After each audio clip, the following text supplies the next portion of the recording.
Detrás del mayor genio de la literatura había una sombra, la de su madre. Ella fue sus ojos cuando él se quedó ciego, la mano que escribió sus obras maestras. Pero esta alianza tuvo un precio, una vida de dependencia, amores frustrados, una jaula de oro. Esta no es solo la historia de un escritor, es el retrato psicológico de un eterno hijo. Detrás de cada laberinto, de cada espejo y de cada tigre soñado en la oscuridad por Jorge Luis Borges, existe una presencia constante, una sombra protectora, una fuerza tan fundamental que sin ella, el universo borgesiano como lo conocemos simplemente no existiría. No estamos hablando de una musa pasajera o de un mentor literario. Estamos hablando de la arquitecta de su mente, de la guardiana de su genio, de la mujer que fue sus ojos cuando la noche llegó. Estamos hablando de su madre, Leonor Acevedo Suárez. La historia de Borges no puede contarse sin contar la historia de Leonor. La relación de ellos fue una de las más simbióticas, complejas y decisivas de la historia de la literatura. Fue una alianza que dio al mundo obras inmortales, pero que también moldeó al hombre, Jorge Luis, de maneras profundas y a veces dolorosas. Hoy nos alejaremos un poco de los textos para entender la vida. Vamos a correr el velo sobre la relación que definió a un genio, una saga de casi un siglo de amor, dependencia y creación. Esta es la historia de La sombra de Leonor. Para entender la magnitud de la influencia de Leonor, debemos volver al principio, al hogar donde se formó el pequeño Georgie, como lo llamaban en casa. Leonor Acevedo no era una madre común en la Argentina de su época. Descendiente de una tradicional familia de héroes militares, era una mujer de carácter férreo, culta, políglota y con una personalidad que llenaba todos los espacios. Y tenía un proyecto. Su hijo, Jorge Luis, fue ella quien tomó la decisión, fundamental y bastante inusual, de que Georgie aprendiera a leer y escribir primero en inglés y solo después en español. La biblioteca de la casa estaba dominada por clásicos ingleses y fue a través de la voz de su madre y de su abuela inglesa que Borges descubrió a Kipling, Stevenson y Wells. Esta inmersión temprana en la lengua inglesa no solo definió su estilo literario, sino que también lo distanció, desde el principio, de ciertas tradiciones del mundo hispánico. Leonor creó para su hijo una especie de burbuja intelectual. Protegido del mundo exterior, que veía como vulgar y hostil, Georgie pasó su infancia y adolescencia entre libros. Su madre era su principal compañera de lectura, su primera interlocutora crítica. No solo estaba criando un hijo, estaba esculpiendo un intelectual. Un genio. Reconoció su extraordinaria inteligencia y la cultivó con una dedicación absoluta. Pero ¿qué precio pagó por esta protección? Esta burbuja, que protegió al genio, también aisló al hombre, volviéndolo tímido, socialmente torpe y profundamente dependiente de la aprobación y la presencia materna. Desde temprano se sentaron las bases para una vida de interdependencia. Leonor no era solo la madre, era el filtro a través del cual Borges percibía el mundo, y durante muchas décadas esa sería la única realidad que conocería.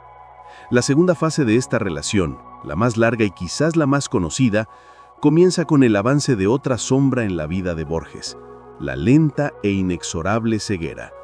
La misma condición que había afectado a su padre se manifestó en Borges, y a partir de la década de 1950, el mundo visible comenzó a desvanecerse para él. Es en este momento de vulnerabilidad extrema que la figura de Leonor se agiganta y se vuelve absolutamente indispensable. Se convierte literalmente en los ojos y las manos de su hijo. La asociación intelectual que comenzó en la infancia ahora se transforma en una simbiosis creativa total.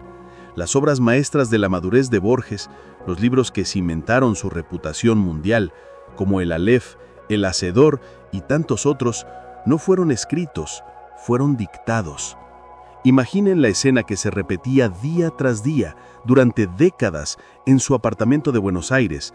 Borges, ya ciego, sentado en un sillón, componiendo párrafos enteros en su mente prodigiosa, puliendo cada frase, cada palabra, y luego dictando el texto a una Leonor ya anciana, que pacientemente transcribía todo a mano.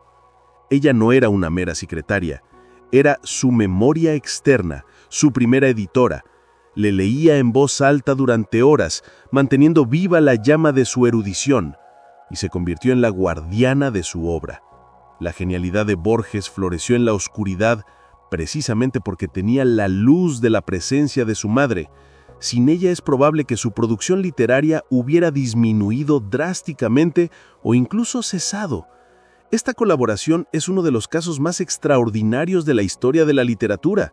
Una madre y un hijo, unidos por la oscuridad, creando universos de luz. Ella se convirtió en el puente entre la mente infinita de Borges y el mundo físico del papel y la tinta. Era la guardiana del laberinto, la única que conocía la salida, porque ella misma ayudó a construirlo. Nuestra historia, sin embargo, no es una simple oda a una hermosa asociación. Como en todo gran drama humano, la luz proyecta una sombra. La misma devoción que permitió a Borges crear también lo aprisionó.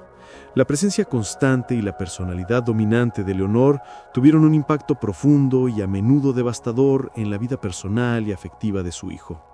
Borges era un hombre que se enamoraba con frecuencia, pero sus romances parecían destinados al fracaso, a menudo bajo la mirada atenta y crítica de su madre. La figura más emblemática de este conflicto fue Stella Canto, una escritora y traductora de la que Borges estuvo perdidamente enamorado en la década de 1940. Le dedicó el Aleph, quizás su cuento más importante. Pero la relación nunca prosperó. Stella era una mujer moderna, independiente e intelectualmente igual a Borges, y, según muchos biógrafos, Leonor veía esa independencia como una amenaza. La desaprobación materna, sutil o directa, se cernía sobre las relaciones de Borges como una nube de tormenta. El episodio más trágico y revelador, sin embargo, fue su primer matrimonio. En 1967, a los 68 años, en un acto que muchos vieron como un tardío y desesperado intento de independencia, Borges se casó con Elsa Astet Millán, una viuda que había conocido en su juventud. Leonor, entonces con más de 90 años, desaprobó abiertamente la unión. La pareja se fue a vivir junta, pero la sombra de Leonor era larga. Borges, acostumbrado a una vida de cuidados y rutinas intelectuales dictadas por su madre, no logró adaptarse a la vida doméstica. El matrimonio fue un desastre y duró solo 3 años.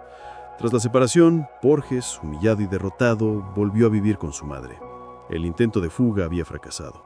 Estaba de vuelta en su jaula de oro. Es imposible no ver esta dinámica con una mirada psicológica. Borges, el genio que viajaba por todos los tiempos y espacios en su mente, era, en la vida real, un eterno hijo, incapaz de cortar el cordón umbilical que lo ataba a su origen. La misma mano que transcribía sus universos fantásticos era la que quizás cerraba las puertas a su realización como un hombre autónomo. La saga de Leonor y Jorge Luis duró casi un siglo. Leonor Acevedo vivió hasta los 99 años, lúcida y controladora hasta el final. Su muerte, en 1975, fue este terremoto que sacudió los cimientos del mundo de Borges. Él, entonces, con 75 años, se encontró por primera vez en su vida verdaderamente solo, desamparado. El centro de su universo había desaparecido. El hombre que dependía de ella para todo, desde la correspondencia hasta la elección de sus calcetines, estaba ahora a la deriva. Fue un periodo de profunda crisis y desorientación, pero fue también, paradójicamente, el comienzo de su liberación. Es en este vacío dejado por Leonor que otra figura femenina comienza a ganar importancia central en su vida: María Kodama. Kodama, su exalumna, colaboradora y compañera de viajes, se convirtió en el heredero natural del papel que desempeñaba Leonor. Lo acompañaba, le leía, lo cuidaba, pero había una diferencia fundamental. La relación con Kodama fue una elección de Borges, el hombre adulto. No era la continuación de una dinámica impuesta desde el nacimiento. Con ella viajó por el mundo como nunca antes. Recibió honores, vivió experiencias que su vida anterior más recluida no le había permitido. Y en su último acto de independencia, pocos meses antes de su propia muerte en 1986, Jorge Luis Borges, a los 86 años, se casó con María Kodama. Fue un acto simbólico y poderoso. El eterno hijo finalmente se convirtió en marido, por su propia voluntad y en sus propios términos. Era la conclusión de un largo viaje en busca de sí mismo, un viaje que solo pudo completarse tras la muerte de la mujer que le dio la vida y que, de muchas maneras, la controló.